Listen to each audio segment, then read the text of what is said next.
Oh, hello! Welcome back. I've got another Halloween makeover for you today, so let's jump into it. These three girls are absolutely adorable, and each of them have a unique personality, which is going to make this super fun to paint. They give me the vibe that they're not actual witches, but just kids dressed up as witches posing for their moms who are taking pictures with their iPads. If you saw my last video, you may already know one of my complaints with the original designs of some of these Halloween decorations. There are too many dark colors, which is such a shame since there are so many details in this sculpture. I honestly didn't realize that the silver at their feet were supposed to be pumpkins until I started filming them up close. I paid $25 for this statue, and while it is fine on its own, the paint job is just atrocious. Aside from the colors, we are all over the place. You can see she's got some purple on her hand, their skin is in their hair. One thing I really do like about this design though is that it looks like the girls have switched their hats. The maroon hat is on the girl in the purple dress, the purple hat is on the girl in the black dress, and the black hat is on the girl in the maroon dress. I fully intend on keeping this design choice, 1, because it is super cute, and 2, because the star is already sculpted on the maroon dress, and I have to keep everything uniform. But enough with the complaining, we are here to fix all of our problems, so without further ado, let's get these girls ready for their makeover.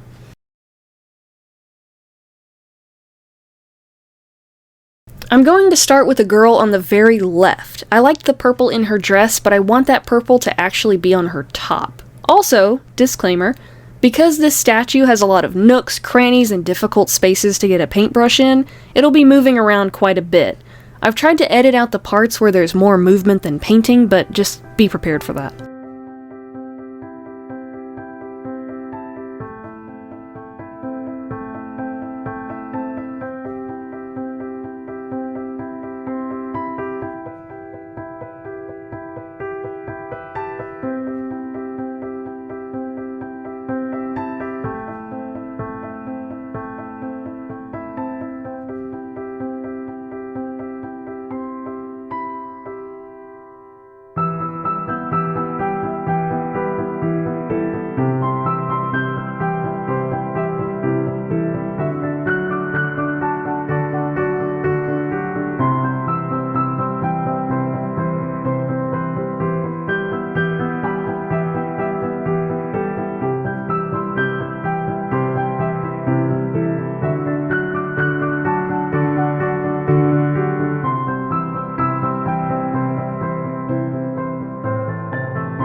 The skirt of her dress is a bright green. I see this witch as more of a potion-making witch, and I think the purple and green together help give that idea of magical and toxic chemicals. Her top resembles a jester's uniform with the little bells, so I picture her as the goofy, fun one of the group. I imagine her as the type to throw a bunch of junk in a cauldron and call it a potion.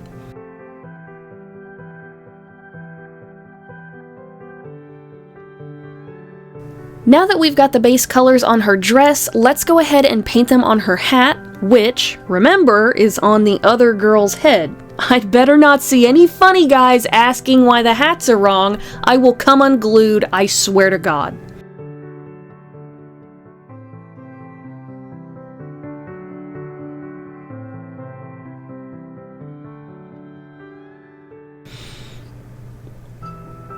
Oh hey, sorry to suddenly stop working on the hat to move over to the legs.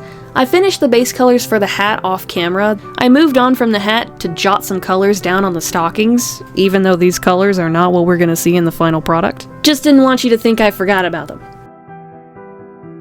Her hair is a bright orangey red, which I feel complements the green of her skirt and helps all of her colors pop.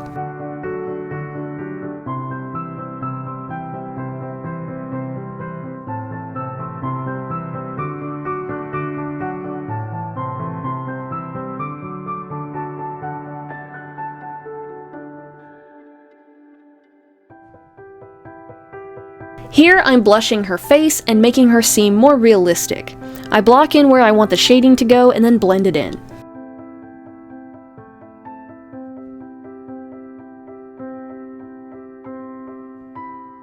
Here I'm taking a brown and giving her some freckles all over her cheeks.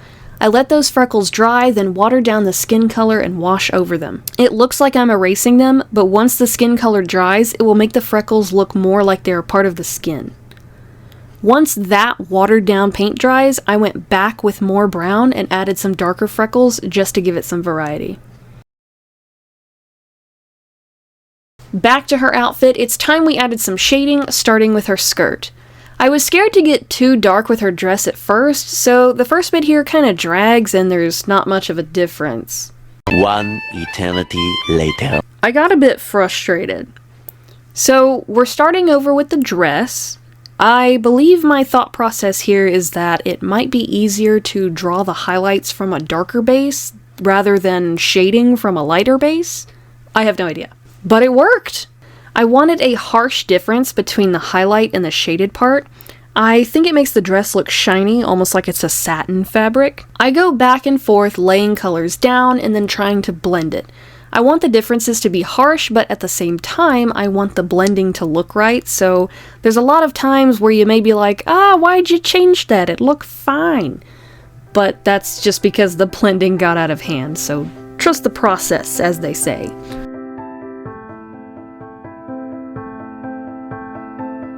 With her top, I'm just blending the light, mid-tone, and dark as I go. I want the top to look flashy, but not shiny like the dress.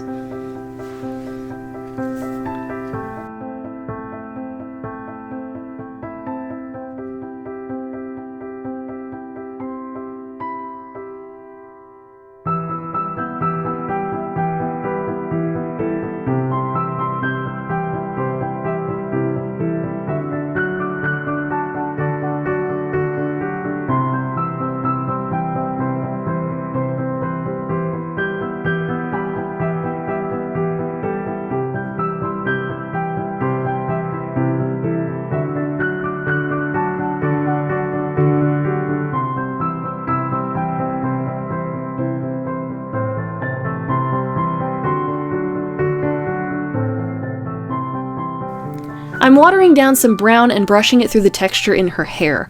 I was scared to make the watered down pass too dark because I didn't want it to drip on her dress or her face and not be able to get it back up. After that, I go back in with a more yellowy orange and dry brush over the hair as a whole. This will bring out the detail and give her some cute bright red hair. Now that her hair has dried, it's time to begin the much anticipated face-up. Using my dotting tool, I gently apply little green dots into the center of her eyes, being very careful not to make her look derpy. You'll see that I mess up quite a bit on these face-ups. When I do, I immediately get a clean brush with water on it, rub away the paint that I don't want, then I take a clean, dried brush and soak up the water. This will allow you to erase the mistakes you just made rather than having to repaint anything else on it. I did have to repaint the iris whenever this happened, but it's a better alternative than having to color match the skin or anything else that's affected. I get her eyes where I want them, then using the dotting tool, I take the light green and add a little highlight at the bottom of her eye. I played with it a little bit. The dark color hadn't dried yet, so when I added the lighter color, I kind of swirled them together to give them a magical look. It's not very visible, but you get the idea. I told you this thing was hard to work with. I had to wrestle her to get the other eyebrow on, but now it's time for the lashes, so buckle up for this roller coaster.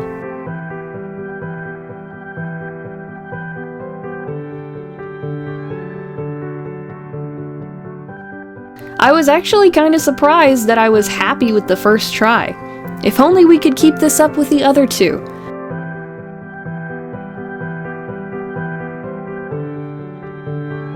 I'm rendering her hat basically the same way I rendered her top. I wasn't too worried about completely finishing the hat. I was kind of going to wait until the very end to do all of the hats, but I figured why not. And I spilled my purple paint. Apparently when I was turning this statue, one of the girls kicked it over, and I didn't notice until about half of it was all over my table. Anyway, here is where we are so far, so let's get to the other girls. For the girl in the middle, I want her to have a red undershirt, Before, it was just black on black, so this gives her her own color scheme and makes her stand out. Her dress is also going to be black just like it was before. I know I complained about it, but I feel like a black dress really suits this girl. She strikes me as the mature one of the group, you know, the one that follows the rules, always keeps things tidy and organized, turns in her homework on time. Just more of a, not stick in the mud, but a responsible young lady. I painted the hat to match the red in her outfit. I wasn't really happy with it when I painted it, so I kind of just blocked in the colors and let it marinate on my mind while I painted the rest of her. I have a ton of trouble color matching with paint especially. Usually I just use paint straight out of the bottle with minimal mixing, but for her hair and her skin, I had to mix these colors, and I was not getting the colors I wanted. So I had to go back over her hair and her face several times. I would mix something up, think it looked perfect on my palette, and when I would paint it on, suddenly it was a completely different color. Also, her hair was quite tedious to paint because it has so many deep crevices, and I just had to shove my paintbrush in there to get it colored. This is a perfect example of me having trouble color mixing. This is not going to be her skin. This right now looks like mud, or clay, or jaundice. I think I fixed it off camera because I cannot find a clip of me fixing it, so just keep that in mind next time you see her, okay? Okay. Taking a break from her head, we're gonna move on to the shading of her dress, which I did with blacks and grays, instead of whatever it was before with these random splotches. I still cannot get over how messy the paint job was for this figure. Like, I get that it's probably a machine that paints these, but still, $25! Give me something other than a couple poop stains, please. I don't want her dress to be so black that all of the detail is lost, so I'm pushing the gray highlights as much as I can while still making the dress look black. I'm sort of trying to do the same effect I did for the green skirt, but the creases on this dress are not as exaggerated as the ones on that dress. So it's more of me just kind of bouncing around until I get something I like.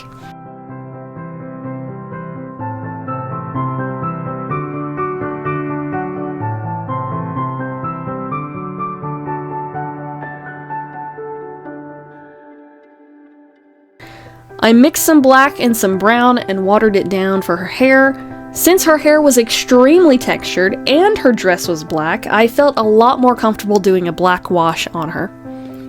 You can see me dabbing the drips and patting out her hair since all of that water was kind of pooling in those deep places.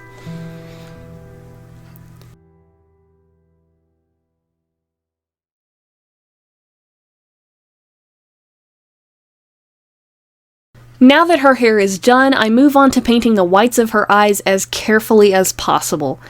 Now I'm doing something a little different here. I take the brown that I used for her skin and shape the white of her eye with it. Next, I bring out that lovely dotting tool and make her iris. I try to start small and build up the size I want in order to avoid mistakes and having to redo things. I go ahead and add the highlights to her eyes too. I didn't intend to, but I gave her worried eyebrows. It's an easy fix if you remember the method I used earlier. Were you paying attention? There's a pop quiz at the end of the video. She was a lot harder to paint than the other two simply because she's just in the middle. I'll admit she looks rough, but I do fix her up a bit off camera, so don't worry. And finally, we are on to our last girl.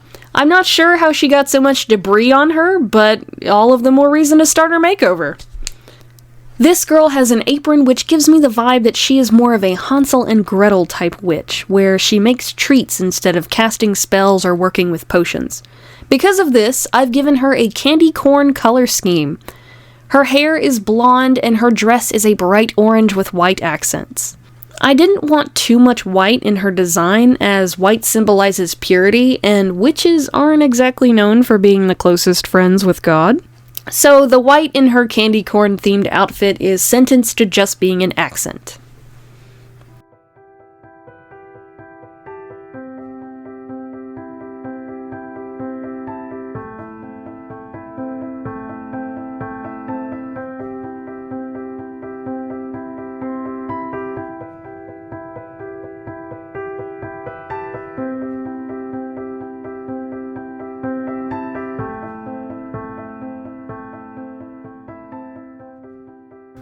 I kind of wondered what it would be like if I did a gradient down her dress to look like a piece of candy corn, but I quickly realized that that was not going to look good, so we're just gonna go with my first idea.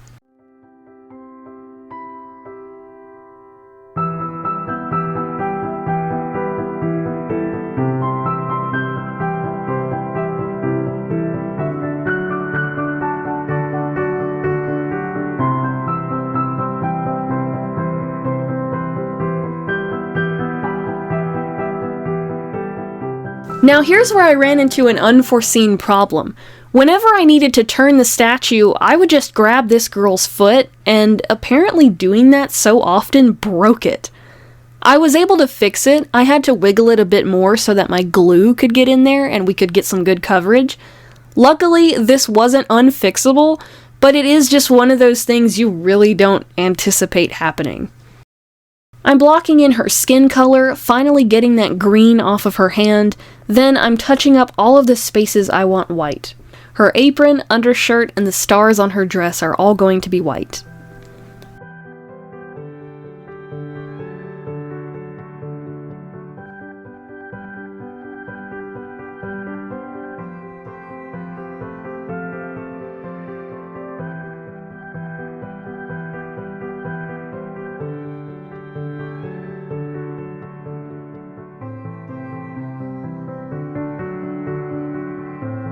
I had a hard time deciding what to put on her apron. I sketched out a little ghost face along with some candy corns and swirls. Then I colored in the face of the ghost and colored the trim of the bow and the apron baby blue.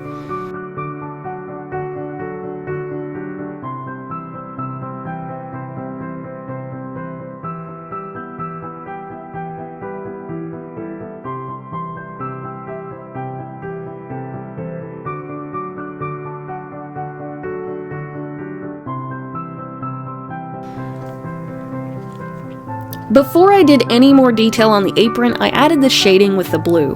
I wanted this to almost look like a real ghost had made itself into her apron, and the blue was just like a glowy translucentness of the ghost. Honestly, I'm still iffy on the candy.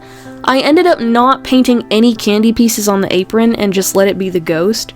I look at it now and I still wonder if the candy would have made it better or if it would have ruined it. I wish I had at least tried it, but I think it's fine without them.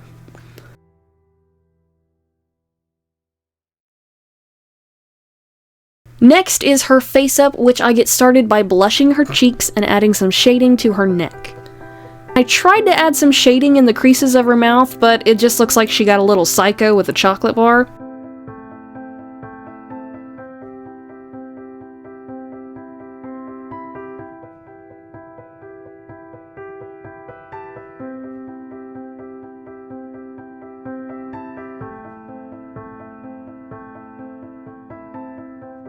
I had to put her on my knee to be able to do her eyes.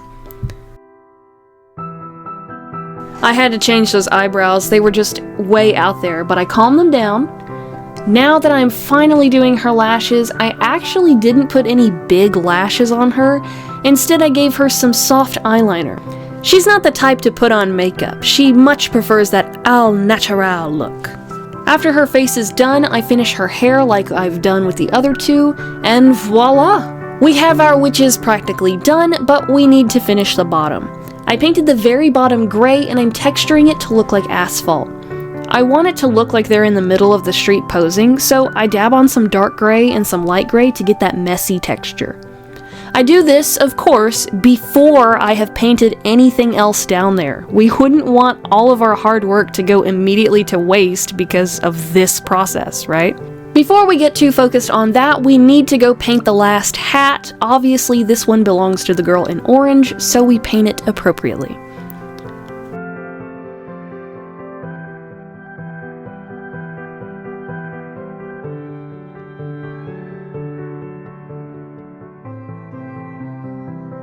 Speaking of appropriately painted hats, I decided after I had painted the last girl that the orange and red were clashing, so I inverted the colors on this one just to make everything look better.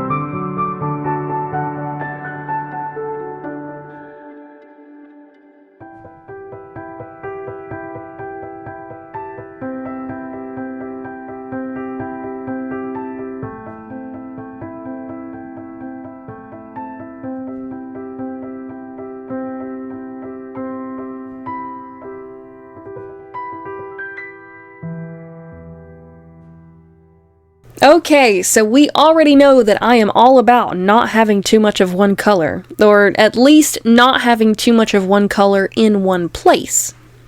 2 of the pumpkins are going to be the classic orange pumpkins, while the one under the girl in orange will be white, and the one under the girl in black will be green. This gives the piece more color variety, and it also gives rep to non-orange pumpkins. You don't usually see those too often in decorations like this. I thought the gray on the sides of the bottom were a bit bare, so I splotched down some green to mimic some grass, just so it doesn't look so open.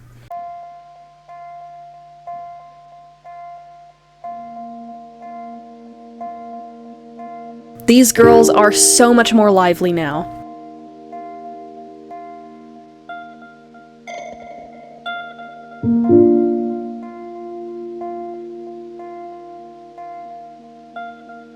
Honestly, I could gush about these girls all day. I am so happy with how each of them turned out, and now that they are officially done, allow me to introduce you to Polly Pocus, the potion-making jokester witch, Wanda Witchcraft, the astute spell-casting witch, and Trixie Treat, the sweet candy-making witch.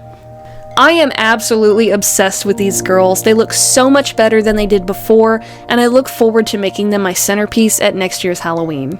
This statue was so fun to paint, and I plan on doing this again with more decorations I find. I especially love how the pumpkins turned out. I think the white and the green one are my favorite just because they add some really good variety to the bottom. I want to do more with these characters in the future too, since I'm absolutely in love with them. If you'd like to see more of my work and these characters, please be sure to subscribe, hit the like button, leave a comment, and share the video. It really helps out.